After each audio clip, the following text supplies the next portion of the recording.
Ladies and gentlemen, good evening and welcome back to our YouTube channel once again. And it is my hope and prayer that this video is going to find you guys in good health. Personally, I am fine, as you can see. Kisumu is also fantastic. And maybe you could also let me know where you're watching the video from, the county or the country, in case you are out of the republic. Ladies and gentlemen, yesterday William Ruto delivered good news to Raila Odinga. You occupy a very special place. And I want to urge you to continuously apply yourself to this huge responsibility. You are not only doing this for East African citizens, you are trailblazing for the continent of Africa. So continue with diligence, but also a pace to make sure that you help us move the continent together. It is the reason, for example, why, as members of the summit in East Africa, as you're all aware, the chair of the AU is coming up next year, as the term of Moussa Faki, our current chair, comes to an end. It is going to be the turn for East Africa to provide the chair of the Africa Union. We have sat down in the spirit of the East African community. We have consulted as heads of state from the East African community together, and we have agreed to sponsor one candidate as East Africans. As East Africans. Because that is the strength of our community, that we can do things together and we can consult amongst one another. So it speaks to the spirit of the leadership that is being provided by our region. In short, the president confirmed to the country that East Africa will produce one candidate. And you can guess who the candidate is. The truth of the matter is that that candidate is none other than Raila Odinga. Because a few weeks ago, or is it days ago, William Ruto and Raila Odinga met with Museveni in Uganda. And after that meeting, William Ruto went to Homa Bay. Raila Odinga also went to Homa Bay. And during his speech in Homa Bay, Raila Odinga confirmed that indeed Museveni promised to propose his name. Secondly, let me respond to some issues being raised, some fears. I'm not going anywhere. I'm around. I've been running around trying to get support from different heads of state. I was with some in Namibia just the other day. And I went to the president of Uganda after I talked to him to go and ask for his support. And then we met there with Mr. Ruto, who had also gone there, to talk about the issues they're having with oil, the G2G. It was his minister for energy. So after we talked about my candidature, they talked about the issue of oil among themselves. But I asked for their support, and both of them agreed that they would support me. President Museveni said he would be the one to propose me as the chair of African Union Commission. And I said, thank you very much. But I'm not going away. And today there was also a very interesting article in the Star. Raila faces tough queries from Azimio. And I read this article, and let me just read for you this part here. In a spot, Azimio principal Capet Odinga in a tense summit meeting where the coalition leader was hard pressed to explain why he snubbed the party bosses on his African Union Commission job bid and how he reached a sort of handshake with Ruto to a point of earning government support. So in short, even Azimio principals were shocked that Raila Odinga received the support of William Samoei Arap Ruto, and for that matter, the support of the government.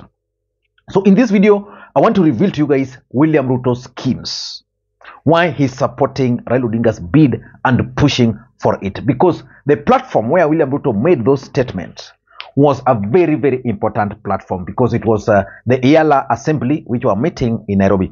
I just wanted to read for you some part of this story. So Raila Odinga was telling these guys, because these guys had pushed him to explain how he ended up with Ruto in Uganda. This is what the paper is reporting, that Raila informed us that he had arranged for a separate meeting with Museveni, and that he only knew that Ruto would attend the meeting after he got a tip from an intelligence officer from Kenya. He said he came directly from Namibia for a state funeral, but Ruto was from Kenya accompanied by CS Davis Chirchir to settle the oil issue with Uganda. Now, you all remember when I did a video of Raila Odinga's visit to Namibia for the funeral of for the burial of the president.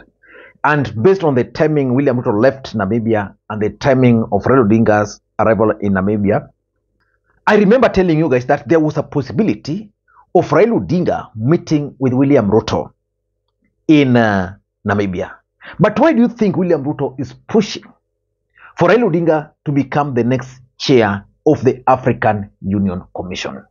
That's exactly what I want to try and explain to you guys on this video. But before we do that, for those who are watching this channel for the first time, please take a second or two, click that subscribe button so that next time we produce a video like this, YouTube will automatically notify you. And to the subscribers, I want to continue thanking you guys for your continued support, because without that support, this channel cannot be where it is. Ladies and gentlemen, without further ado, allow me to dive in. But before I dive in, allow me to also take this opportunity to thank the following people. You are seeing their names on the screen there for the coffee which they sent to me earlier today. It goes a long way in supporting this channel. You can also do the same using the numbers you are seeing on your screen, and I would really appreciate. Ladies and gentlemen, why do you think William Ruto and Kenya Kwanza, for that matter, are strongly pushing for Raila Odinga to become the next chair of the African Union Commission?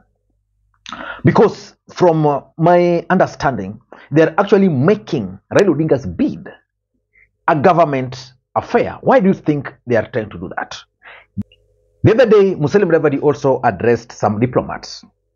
And this is what Musalia Mudavadi told the diplomats. Your Excellencies, as you are aware, the position of the chair of the African Union Commission will take place, the election will take place in February 2025. This is an opportunity for the Eastern Africa region. Kenya has an interest,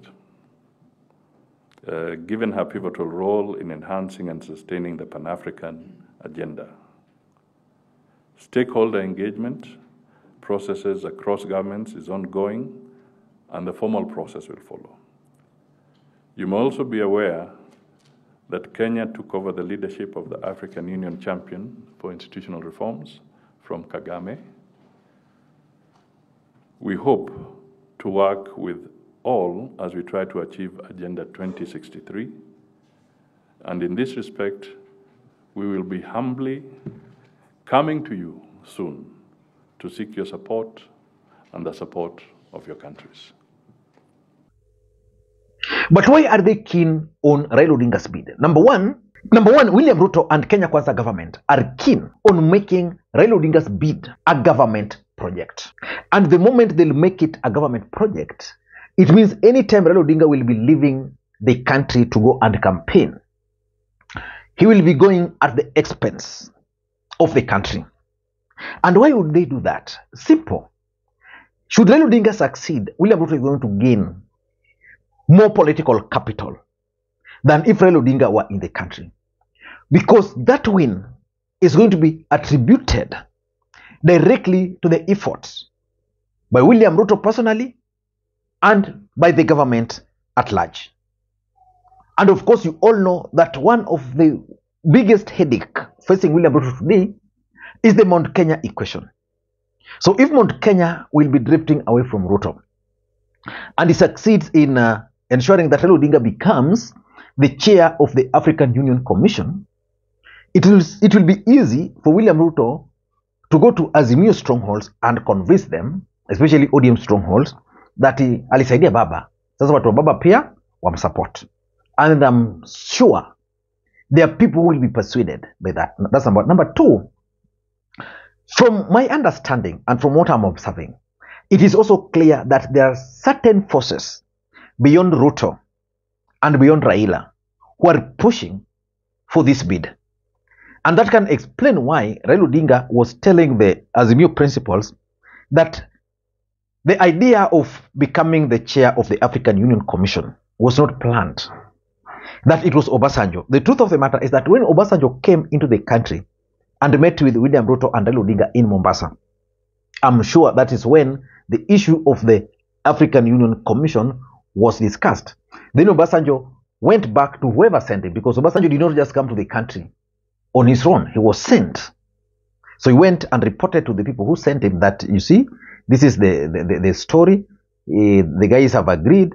So let us see the possibility or the prospect. So Obasanjo went, talked to a few leaders here, there, in Africa, around the globe. So they agreed that it's the turn of Raila Odinga. And that's why when Obasanjo came, he talked of the turn of East Africa. And of course, there was the name of Jakaya Kikwete at some point, but that died. Number three, William Ruto is actually keen on using that position, the success itself, to win the support of Azimio stronghold. In fact, it can be tied to my first point.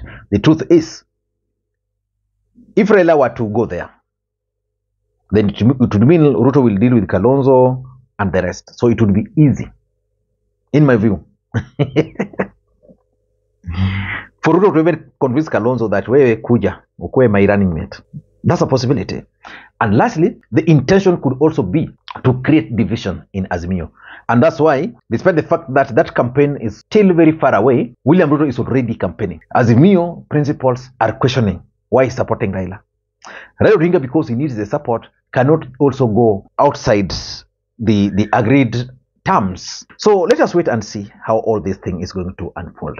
But for me, I'm wishing Raila Odinga the best. In fact, there are people who have been telling me that probably Raila Odinga has betrayed his supporters. I don't think so. At the age of Raila Odinga, if he can become the chair of the African Union, the country will be in a position to actually do self-audit on the kind of leaders they want and the kind of agitations which they can fight. Raila Odinga is too old for Kenyans to rely on him. I don't know what to think. That's my take. Until next time, this is Makwiny. Bye-bye.